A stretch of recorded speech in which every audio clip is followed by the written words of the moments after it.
Yo, what's up guys? Magandang tanghal po dito sa Croatia guys. Magandang gabi naman sa Pilipinas po. Kung nandiyan po kayo sa Pilipinas. So, ngayon guys, update dito sa 3 araw na pong snowfall dito sa Croatia guys. Kita nyo naman, ang kapal na ng hilo sa mga kalsada, sa mga bubong.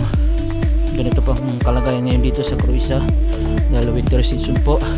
So, lahat po dito ngayon ay abala. So, katulad sa amin, wala kaming pasok dahil sa kapal ng snow. Hindi po talaga kaya magtrabaho. Open field kasi yung project namin, kaya yung ganitong kakapal yung yelo, hirap po magtrabaho. So yan, ito po yung kalsada papunta doon sa store.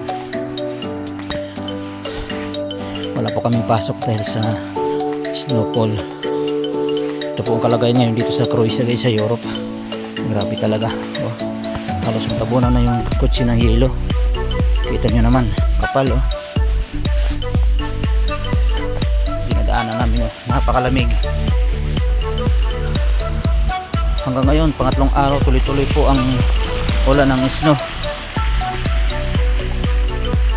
Tuloy-tuloy po yung snow dito. Pagkakaalam ko, hanggang Sabado ata itong snowfall dito sa Croatia. So ayan, dito lang po kami. Grabe kapal na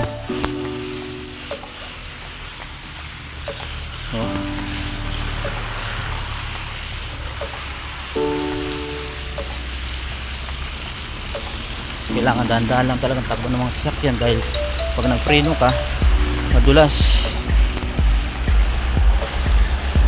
dahil sa yelo. Kapal bundok na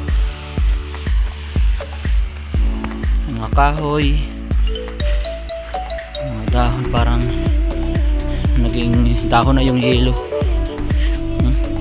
Kita nyo naman guys.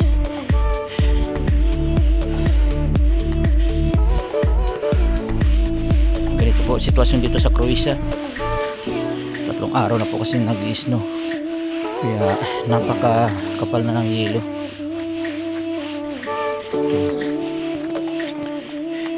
Itong gandaan namin.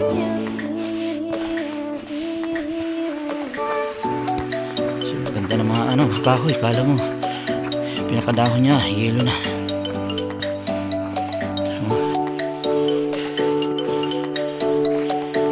So ganito po talaga sa Croatia pag winter season. Hindi po talaga tayo makakapasok dahil sa ganitong snow. Grabe kapal niyan. Ito yung eskwelahan dito guys, kapal ng yelo. Yung mga kahoy, mga pine tree guys, namuti na. Basketball court yan dyan guys. Grabe, parang dagat na ng yelo. So yun guys, hanggang sa muli, maraming salamat po sa panonood. Thank you so much. Paki-like and subscribe po sa ating YouTube channel guys.